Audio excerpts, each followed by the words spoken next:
اسلام اتنا سمپل دین ہے. بچہ پیدا ہوا، دنیا کے اور مذاہب میں کیا ہوتا ہے، بچہ پیدا ہوا تو لوگ کیا کیا کرتے ہیں. اسلام کہتا ہے بیٹا پیدا ہوا تو 7ویں دن عقیقہ کیا جائے. یذبح عنہ یوم السابع، بچے کی پیدائش کے 7ویں دن عقیقہ کیا جائے. اور مسئلہ یاد رکھ لو، عقیقہ سنت یہی ہے کہ 7ویں دن کیا جائے. ہاں اگر بہت مجبوری ہے، باپ کے پاس پیسہ نہیں ہے، جانور لانے کی طاقت نہیں ہے، یا کوئی بہت بڑا مسئلہ ہے اور 7واں دن اگر کراس ہو گیا تو پھر اس کے بعد کبھی بھی کر سکتے ہو. پھر کوئی ضروری نہیں کہ 14ویں دن کیا جائے یا 21ویں دن کیا جائے. سنت تو یہ ہے، افضل تو یہ ہے کہ 7ویں دن کیا جائے.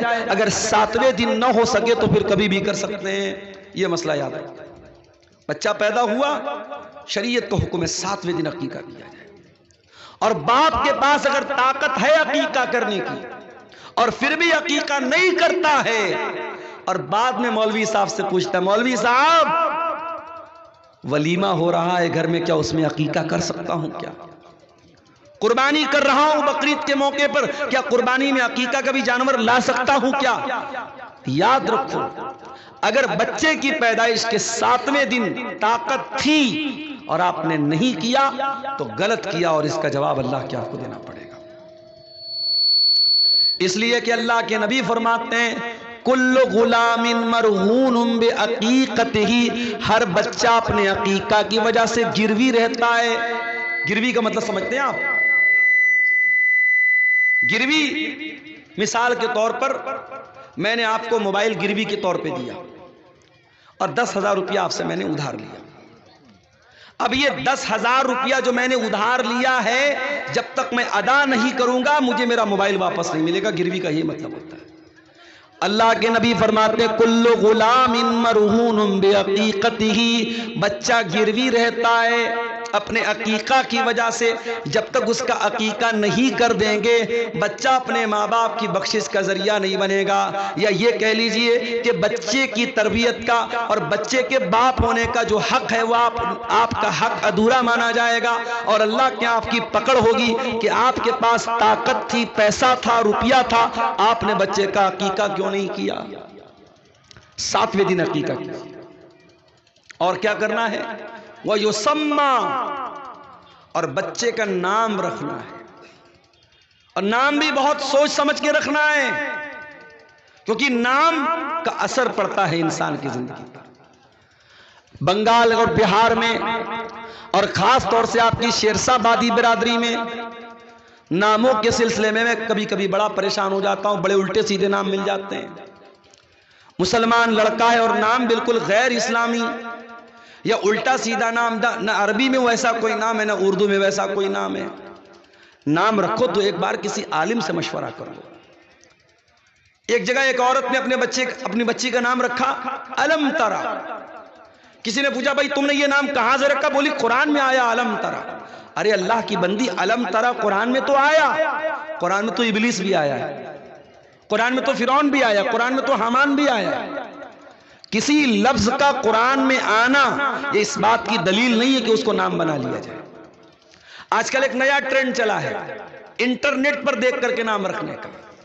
انٹرنیٹ پر نام دیکھا انانیہ، نام رکھ دیا انانیہ. ارے اللہ کے بندے، انانیہ کا کیا مطلب ہوتا ہے؟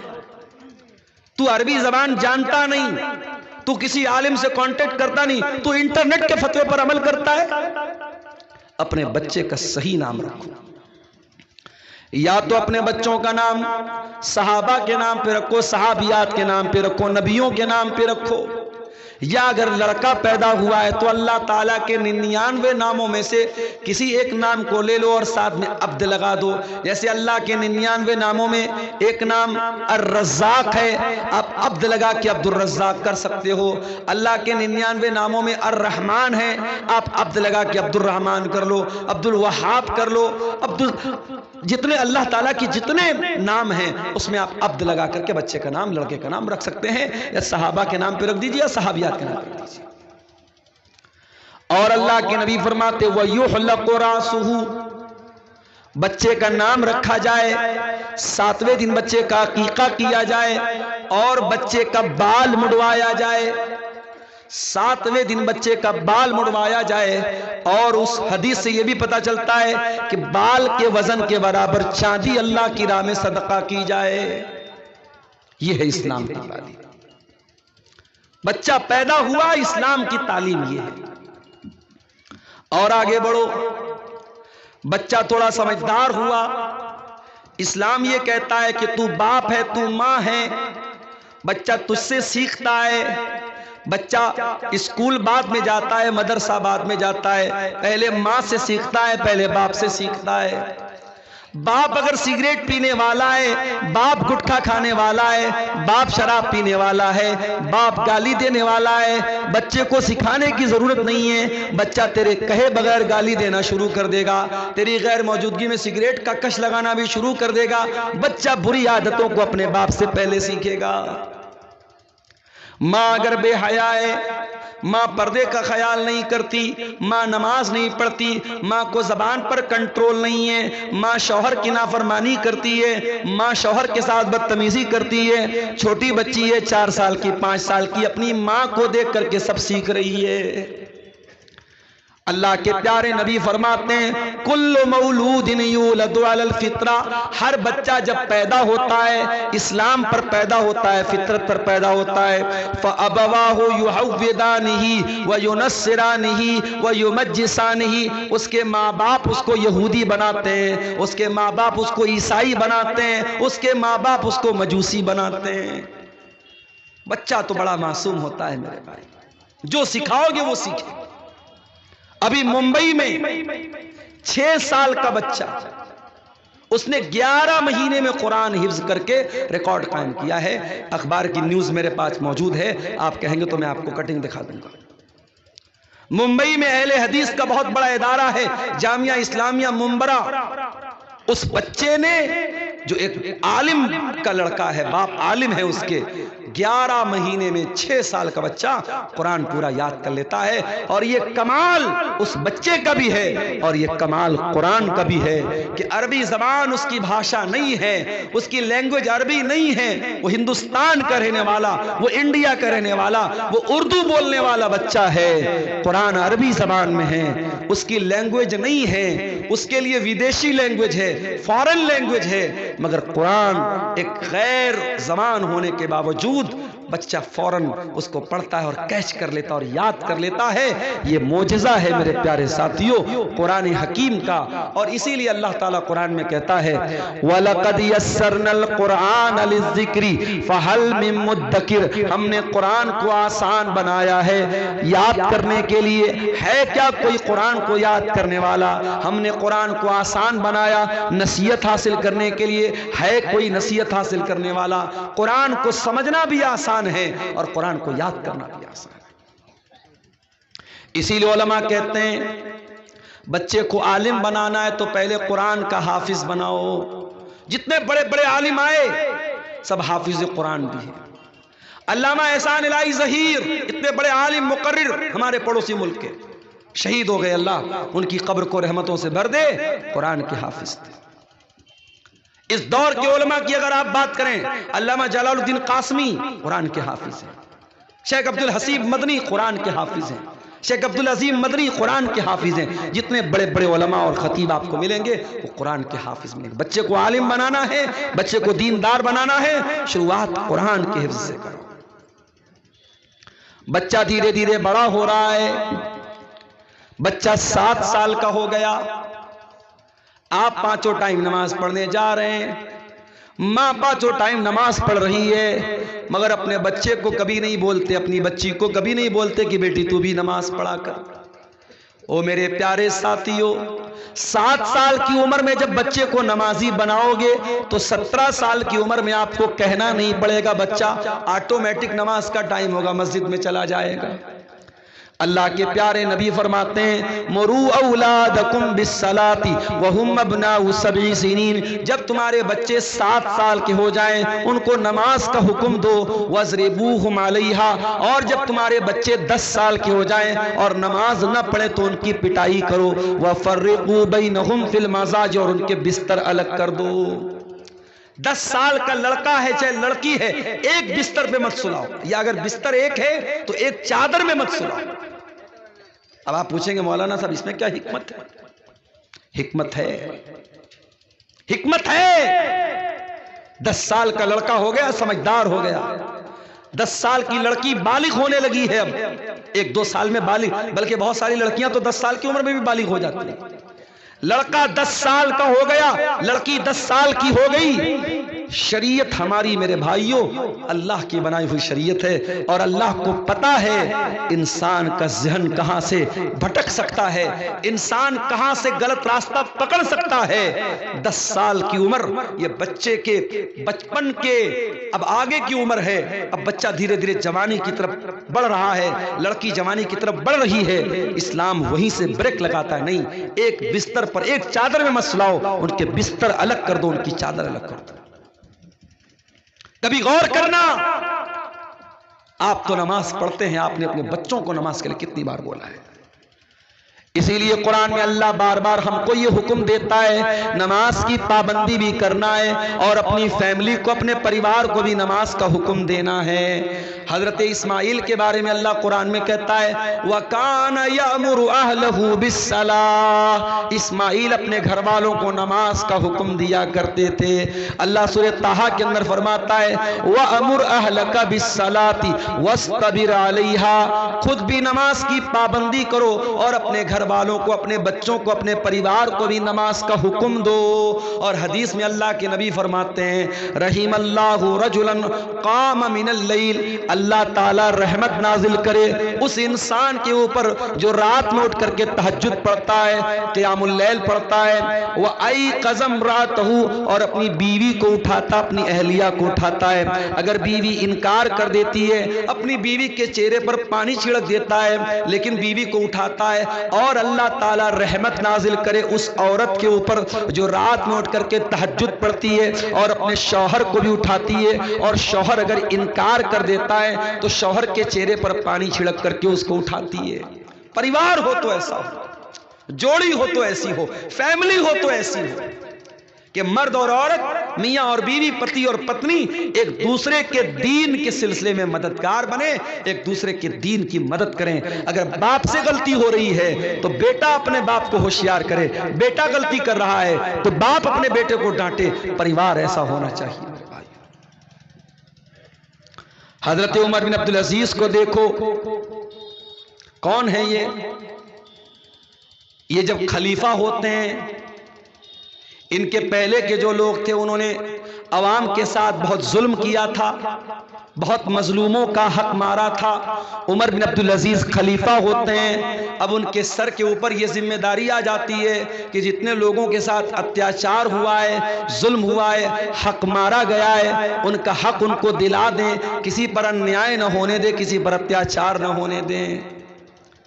خلیفہ کا انتقال ہوا، حضرت عمر بن عبدالعزیز کے ہاتھوں میں چارج آیا، پوری رات گزر گئی، لکھا پڑھی بھی کرنی ہے، فارمیلٹی بھی ہے، سارے لوگوں کو ذمہ داری بھی دینا ہے، پوری رات ہو گئی، فجر کی اذان ہو گئی۔ حضرت عمر بن عبدالعزیز فجر کی نماز پڑھنے کے بعد اپنے کمرے میں آتے ہیں اور بستر پر لیٹنے جانے لگتے ہیں۔ ان کا بیٹا عبد الملک آتا ہے، 17 سال کا جوان بیٹا ہے، آ کر کے کہتا ابا جان، اے ابا جان، اے امیر المومنین، کیا کرنے جا رہے ہیں؟ کہا بیٹا آرام کرنے جا رہا ہوں، سستانے جا رہا ہوں، رات بھر کا جگہ ہوں، بہت محنت پڑی ہے، بہت کام پڑا ہے، اب تیرا باپ آرام کرنے جا رہا ہے، سستانے جا رہا ہے، اب ظہر تک سو جاؤں گا اور ظہر کی اذان ہوگی، اٹھوں گا، نماز پڑھوں گا، اس کے بعد اپنے کام پہ لگ جاؤں گا۔ بیٹا کہتا ہے ابا جان، کیا آپ اس بات کی گارنٹی لے سکتے ہیں کہ ظہر کی نماز تک آپ زندہ رہیں گے، آپ کی سانس چلتی رہے گی، آپ کا دل دھڑکتا رہے گا، کیا آپ اس بات کی گارنٹی لے سکتے ہیں؟ کہا نہیں میرے بیٹے، ظہر تک تو چھوڑ دو، ایک پل کی گارنٹی نہیں لے سکتا، ایک منٹ کی گارنٹی کوئی نہیں لے سکتا۔ انہوں نے کہا بیٹا میں گارنٹی تو نہیں لے سکتا۔ کہا اے ابا جان، کل تک آپ ابا جان تھے، آج میرے ابا جان ہونے کے ساتھ ساتھ آپ امیر المومنین بھی ہیں، آپ مسلمانوں کے خلیفہ بھی ہیں، اور بہت سارے لوگوں کی نظریں آپ پر لگی ہوئی ہیں، بہت سارے مظلوم ہیں، مجبور ہیں، وہ انتظار میں کہ عمر بن عبدالعزیز آئے گا اور میرا حق مجھ کو دلائے گا، میرے ساتھ جو انیائے ہوا ہے، جو ناانصافی ہوئی ہے، اس ناانصافی کو ختم کرے گا۔ اے ابا جان، آپ بستر پہ سونے جا رہے ہیں، اللہ نہ کرے آپ کو موت آ گئی اور آپ اللہ کو پیارے ہو گئے، آپ اللہ کو کیا جواب دیں گے؟ اللہ پوچھے گا اے عمر بن عبدالعزیز، تیرے دور میں تیرے خلیفہ بننے کے بعد کتنے لوگ تیرا انتظار کر رہے تھے اور تو آرام سے بستر پہ سو رہا تھا، ابا جان آپ کیا جواب دیں گے؟ حضرت عمر بن عبدالعزیز کی آنکھوں میں آنسو آ گئے۔ کہا اے میرے بچے قریب آ جا، بیٹے کو قریب کر کے سینے سے لگایا، کہا الحمدللہ الذی اخرج من صلبی من یعیننی علی دینی، اے اللہ تیرا شکر ہے تو نے ایسا بیٹا دیا ہے جو دین کے معاملے میں اپنے باپ کی مدد کر رہا ہے۔ اے میرے بچے، میں آرام نہیں کروں گا، میں بستر چھوڑ کے جا رہا ہوں اور جا کر کے پہلے ان مظلوموں کو ان کا حق دلاتا ہوں، جن کے ساتھ انیائے ہوا ہے، اتیاچار ہوا ہے، ناانصافی ہوئی ہے، میں ان کو جا کر کے پہلے انصاف دلاتا ہوں۔ یہ ہوتا ہے پریوار، یہ ہوتی ہے ایک مسلمان فیملی۔ آج معاف کیجئے گا میرے بھائیوں، ہم اور آپ دیندار تو ہیں، مگر فیملی کو دیندار کیسے بنائیں اس کی چنتا ہم اور آپ نہیں کرتے۔ بچہ 10 سال کا ہو گیا، اسلام کہتا ہے بستر الگ کر دو، لڑکا ہو چاہے لڑکی بستر الگ کر دو، نماز نہ پڑھے تو پٹائی کرو۔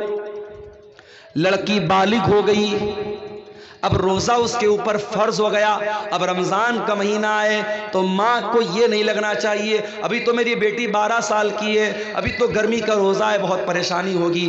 لڑکی بالغ ہو گئی، لڑکا بالغ ہو گیا، اب نماز فرض ہے اس کے اوپر، اب روزہ فرض ہے اس کے اوپر، اب اس کے اوپر یہ کہہ کر کہ عمر بہت کم ہے، ترس کھانے کی ضرورت نہیں ہے، ٹھیک ہے گرمی زیادہ لگ رہی ہے، اس کو آپ کوئی انتظام کیجئے، لیکن آپ اپنے بچوں اور بچیوں کو جب بالغ ہو جائیں ان کو روزہ نماز کی پابندی کروائیے، اور لڑکی جب بالغ ہو جائے، جب گھر سے وہ نکلے تو پابندی اس بات کی کیجئے کہ لڑکی پردے میں نکلے، لڑکی نقاب میں نکلے، لڑکی بے پردہ ہو کر کے نہ نکلے۔ اور آگے بڑھیے، لڑکا جوان ہو گیا، لڑکی جوان ہو گئی، شادی کے قابل ہو گئے، اب کیا کرنا ہے؟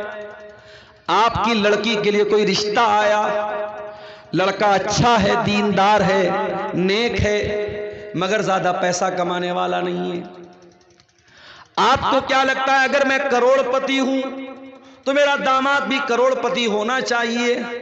اگر میرے پاس اتنی زمین و جائیداد ہے، میری بیٹی بھی زمین و جائیداد والے گھر میں جانی چاہیے، چاہے اس گھر میں دین نام کی کوئی چیز نہ ہو، اسلام نام کی کوئی چیز نہ ہو، قرآن نام کی کوئی چیز نہ ہو، مگر میری بیٹی محل میں جانی چاہیے، میری بیٹی غریب گھر میں نہیں جانی چاہیے۔ کان کھول کر کے سن لو میرے پیارے ساتھیوں، اگر یہ سوچ آپ کی ہے تو سوچ بدل لو۔ اللہ کے پیارے نبی فرماتے ہیں اذا خطب الیکم ممن ترضون دینہ وخلقہ، جب تمہاری لڑکی کے لیے ایسا رشتہ آئے، لڑکا دیندار ہے، لڑکا بااخلاق ہے، فزوجوہ، تو اپنی لڑکیوں کی شادی ایسے لڑکوں سے کر دیا کرو۔ الا تفعلوا، اگر تم ایسا نہیں کرو گے، تکن فتنۃ فی الارض، تو زمین میں فساد پھیل جائے گا، فتنہ پھیل جائے گا، بگاڑ پھیل جائے گا۔ آپ کے بہار میں تو پھر بھی غنیمت ہے۔ میرا ایک پروگرام ہوا تھا مہاراشٹرا میں، ایک جگہ پڑتی ہے آکوٹ، مہاراشٹرا میں ایک جگہ ہے آکوٹ، وہاں لڑکے لڑکیاں 30 سال کے 35 سال کے ہو گئے، شادی نہیں ہو رہی۔ کیوں صاحب؟ گورنمنٹ جاب ہونی چاہیے، سرکاری نوکری ہونی چاہیے۔ اب سرکاری نوکری کوئی اتنی آسان تو نہیں ہے بھائی، اتنی آسانی سے تو سرکاری نوکری نہیں ملنے والی۔ اب لڑکے کو سرکاری نوکری نہیں مل رہی ہے تو شادی نہیں ہو رہی۔ کان کھول کر کے سن لو، اولاد کے ساتھ یہ ظلم بند کرو، یا نیائے بند کرو۔ اولاد جب شادی کے قابل ہو جائے، چاہے لڑکا ہو چاہے لڑکی، اس کی شادی کرو، اور زمین جائیداد سب یہی رہ جائے گا۔ اگر آپ نے اپنے لڑکی کے لیے دیندار داماد نہیں دیکھا، پیسہ دیکھا، زمین دیکھی، جائیداد دیکھی، کل آپ کو پچھتانا پڑے گا۔ آپ کو زمین تو مل جائے گی، جائیداد تو مل جائے گی، مگر آپ کی بیٹی جب راتوں کو روئے گی اور کہے گی اے اللہ میرے ماں باپ نے مجھے پھنسا دیا اس ظالم کے ساتھ میرا نکاح کر کے، اس وقت آپ اللہ کو کیا جواب دیں گے؟ یہ سوچیں۔ دین کو ترجیح دو میرے بھائیوں، اور شادی میں جلدی کرو، شادی میں تاخیر مت کرو۔ اگر آپ لڑکے کی شادی کر رہے ہیں، بہو لانا چاہتے ہیں، کیسی بہو لائیں گے؟ اللہ کے پیارے نبی فرماتے ہیں تنکح المرأۃ لاربعین، عورت کی شادی ہوتی ہے تو 4 چیزیں عورت کے اندر دیکھی جاتی ہیں، لمالہا ولحسبہا ولجمالہا ولدینہا۔ عورت کا پیسہ دیکھا جاتا ہے، عورت کی خوبصورتی دیکھی جاتی ہے، عورت کا خاندان دیکھا جاتا ہے، اور عورت کی دینداری دیکھی جاتی ہے۔ آپ نے فرمایا فاظفر بذات الدین، تم دیندار عورت کو اپنے گھر میں لے کے آ جاؤ، کامیاب ہو جاؤ گے۔ تمہارے گھر میں دیندار بہو آئے گی، روزہ نماز کرنے والی بہو آئے گی، پردہ کرنے والی بہو آئے گی، دین سیکھنے والی سکھانے والی بہو آئے گی، آپ کے پورے گھر کو دیندار بنا دے گی۔ اور آپ نے خوبصورتی دیکھی، روپیہ پیسہ دیکھا، خاندان دیکھا، اور دینداری کو نہیں دیکھا، تریبتی یدا کا، تو آپ کے ہاتھ خاک میں مل جائیں گے، آپ برباد ہو جائیں گے، مٹی میں مل جائیں گے۔ کامیاب ہونا ہے تو دیندار عورت کو میرے بھائیوں بہو بنا کر کے۔ اور آگے بڑھیے، لڑکے لڑکی کی شادی ہو گئی، پتی پتنی کے بندھن میں بندھ گئے۔ اب اسلام کیا کہتا ہے؟ میاں بیوی کا رشتہ پرائیویٹ رشتہ ہے، اور پرائیویٹ کو پرائیویسی میں رکھا جائے۔ میاں بیوی اپنی سیکرٹ بات کسی کو نہ بتائیں، یہ بھی بڑا چلتا ہے۔ بعض لڑکے شادی کے اگلے دن ان کے دوست لوگ پوچھتے بتاؤ کیا کیا ہوا، لڑکیوں سے ان کی سہیلیاں پوچھتی ہیں، اور پھر وہ ساری باتیں بڑے مزے لے لے کے بیان کرتی۔ حرام ہے یہ چیز میرے بھائی، اللہ کے نبی نے سختی سے منع کیا ہے۔ میاں بیوی کا رشتہ بہت ہی پرائیویٹ رشتہ ہے، اس رشتے کی باتیں بیڈ روم کے باہر نہیں جانی چاہیے۔ اسی لیے اللہ تعالیٰ قرآن میں کہتا ہے ہن لباس لکم وانتم لباس لہن، تم اپنی بیویوں کے لیے لباس ہو، تمہاری بیویاں تمہارے لیے لباس ہیں۔ لباس جو ہوتا ہے نا، ایک تو لباس اوپر سے انسان پہنتا ہے، اور ایک لباس وہ ہوتا ہے جو انسان کی باڈی کے ساتھ اٹیچ ہوتا ہے۔ انسان بنیان پہنے ہوئے ہے، اب بنیان ایک پرائیویٹ چیز ہے، تو اللہ تعالیٰ نے کہا کہ میاں بیوی ایک دوسرے کے لیے لباس ہیں۔ اب لباس میں پرائیویسی بھی آ گئی اور لباس میں خوبصورتی بھی آ گئی، یعنی شوہر کی زندگی میں بیوی خوبصورتی بن کے آتی ہے، بیوی کی زندگی میں شوہر خوبصورتی بن کے آتا ہے، اور دونوں ایک دوسرے کے لیے پرائیویسی ہوتے ہیں، ایک دوسرے کا راز بن جاتے ہیں، ایک دوسرے کے راز کی حفاظت کرتے ہیں۔ اور آگے